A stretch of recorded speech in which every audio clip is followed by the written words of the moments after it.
My tummy hurts, how to solve common stomach problems. Lots of kids say this every single week. We'll help you figure out what's wrong and how you can ease your child's stomach pain. Poop has become a major topic of discussion in the Scott household.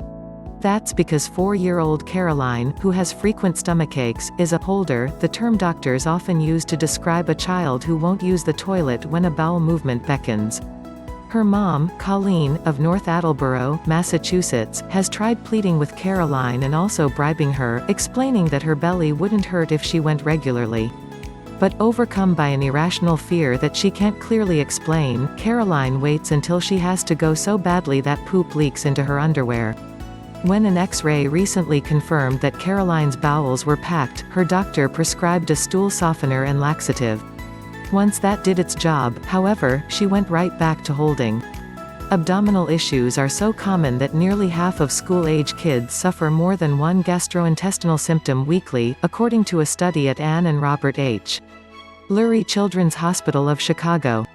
Those situations aren't serious unless they affect your child at school or in activities. In some cases, a child may simply have a temporary issue or just not want to go to school. But if symptoms persist or are especially bothersome, you'll want to talk to your pediatrician, says Carrie Sauer, MD, endoscopy director and pediatric gastroenterologist at Children's Healthcare of Atlanta. Our guide to problems both short-term and chronic will help you understand what's really going on with your little one. Pain. Functional abdominal pain. Some 15% of kids complain of periodic pain around their belly button, but their doctor can find no signs of blockage, swelling, or infection, such as fever or severe pain. Without a clear physical reason for the trouble, the diagnosis will be functional abdominal pain, FAP, also known as worried stomach. Still, the pain is real, explains Jesse Reeves Garcia, MD, director of the Division of Gastroenterology at Miami Children's Hospital. Doctors believe that some kids are simply more sensitive to the pressure in their intestines caused by triggers like gas, food, especially if it's spicy, and stress, which makes sense when you consider that so many nerve endings live in the digestive tract that scientists call it our second brain, says Dr. Reeves Garcia. How it's diagnosed. Doctors usually limit testing to blood, urine, and stool, unless the pain occurs with vomiting, bloody diarrhea, or other symptoms that could indicate a food allergy or inflammatory bowel disease. In that case, expect an X-ray, ultrasound, and/or upper endoscopy, where a probe with a tiny camera is placed down your child's throat to get a sample of the esophageal lining. Best treatment. Drugs generally aren't needed, instead, doctors recommend helping your child identify and minimize common triggers.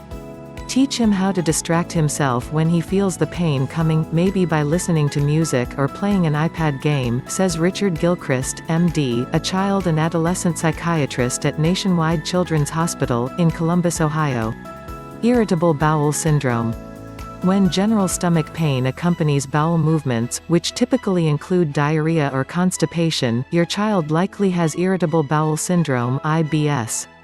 As with FAP, experts blame a heightened sensitivity in the digestive tract, explains Bruno Ciampatazzi, MD, a pediatric gastroenterologist at Texas Children's Hospital, in Houston.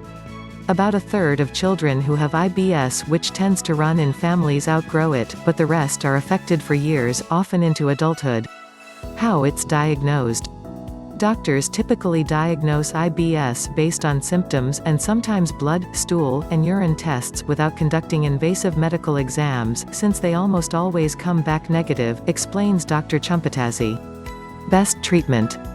Talk to your doctor about dietary changes, supplements like fiber, or OTC diarrhea drugs or laxatives. He may also prescribe an antispasmodic drug to relax the muscles or a very low dose of an antidepressant to calm the digestive tract. GI doctors are increasingly excited about an eating plan for kids with IBS. Call it FODMAPS, it eliminates groups of carbohydrates, such as lactose and fructose, that seem to create excessive gas and pain. The diet has helped so many children at Texas Children's Hospital that they've recently begun a major study. Knowing which foods are forbidden is complex. Apples, broccoli, and high fructose corn syrup are all no-nos, for example, but bananas, green beans, and regular sugar are okay. It may help to get a dietitian on board. Find one at ibsfree.net, click on Find a FODMAP dietitian. Gastroesophageal reflux. More than half of babies have reflux, but nearly all will have stopped spitting up by age 2.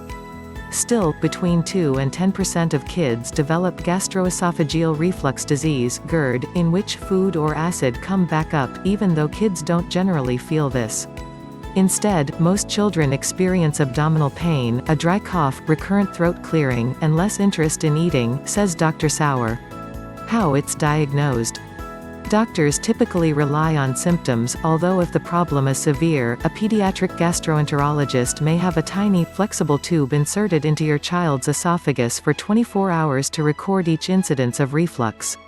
He may also need an endoscopy, which is done in an outpatient center while your child is sedated. Best treatment. A small number of kids need to take a proton pump inhibitor drug like Prilosec for several months to stop the acid. If your child is overweight, work with your pediatrician to help him to shed those extra pounds. Consider a Kaiser Permanente study that found that obese children ages 6 and older were more likely to have GERD than those at a normal weight. The reasons are unclear, but an overweight child should get help regardless. Consider limiting foods more likely to cause trouble, such as fried and fatty fare, tomato sauce, and pizza, particularly if they seem to make your child feel worse afterward. Dr. Sauer recommends avoiding fruit juices, particularly citrus, soda, and carbonated beverages because of the high acid content. Milk and water are better options. Constipation. This can be brought on by something minor, like a change in diet or routine, or even needing to use an unfamiliar toilet.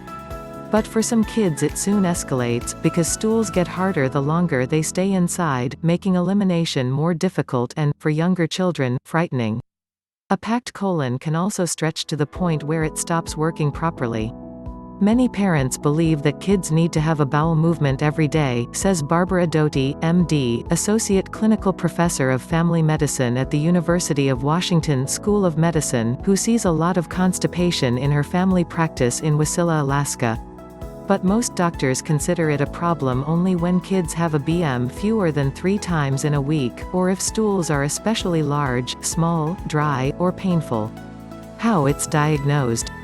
An X-ray will determine how much stool is backed up inside.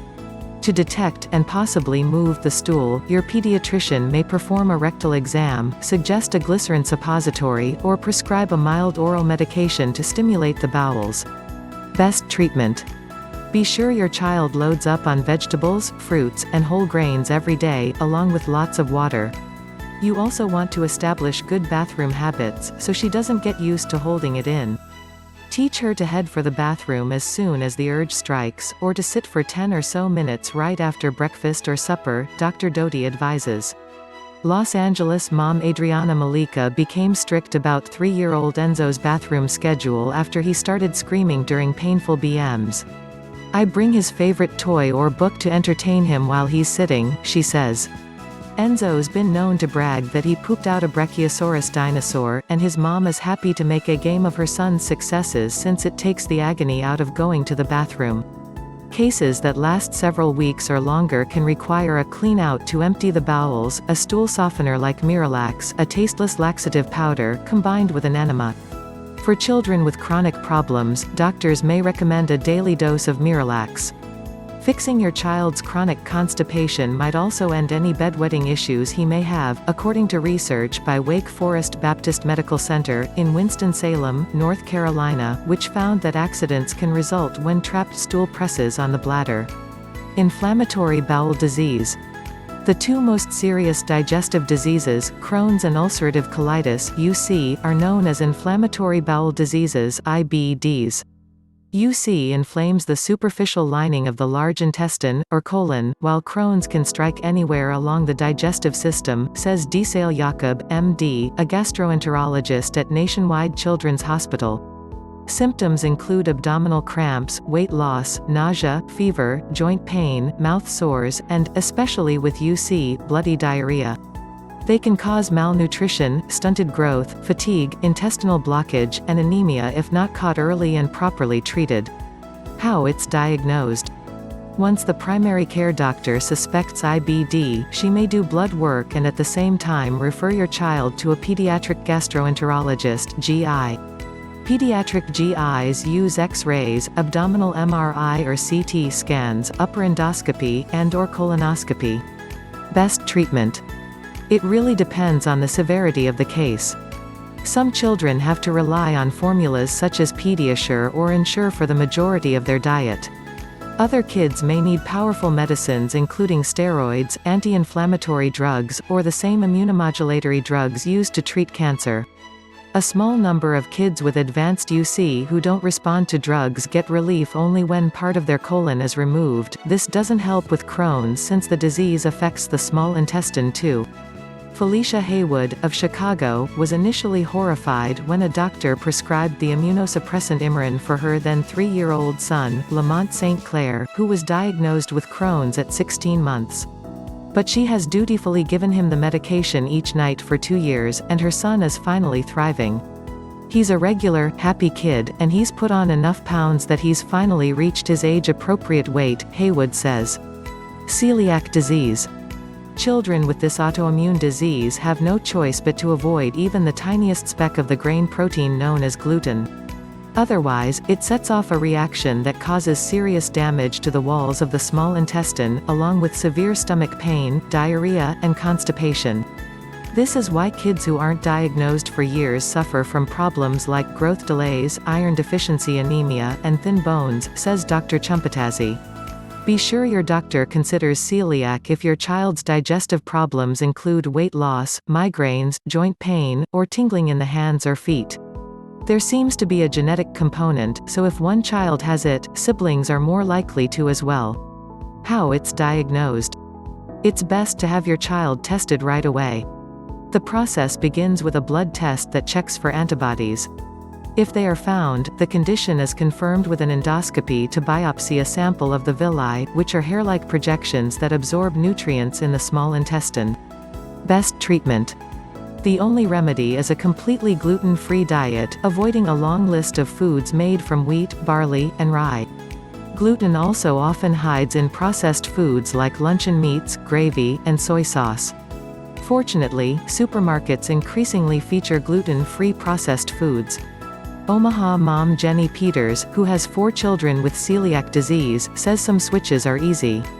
She'll replace bread in sandwiches with lettuce wraps or corn tortillas, or serve rice as a side dish instead of pasta. But other swaps require a bit more creativity. She recalls when her daughter Emma shared homemade flourless black bean brownies with her 3rd-grade classmates. After they polished off the treats, Emma told them what they'd eaten. They couldn't believe how good they were, Peters says. Should you keep her home? If your child comes down with an achy stomach just before school but isn't vomiting, feverish, or experiencing bloody diarrhea, think twice before letting her stay home, advises Dr. Richard Gilchrist. Kids often get stomach pain from a stressor like a big test or a bully. He says, you're better off teaching her simple slow breathing techniques to calm her nerves, or promise you'll speak to her teacher and send her on her way. Even kids with known GI diseases shouldn't stay home or see the doctor unless their symptoms are severe, he says. By using guidelines developed with your child's physician and spelled out in advance, you'll avoid repeat battles. Plus, at school she'll be able to distract herself more easily when she's keeping busy and among friends. Please subscribe, like and comment.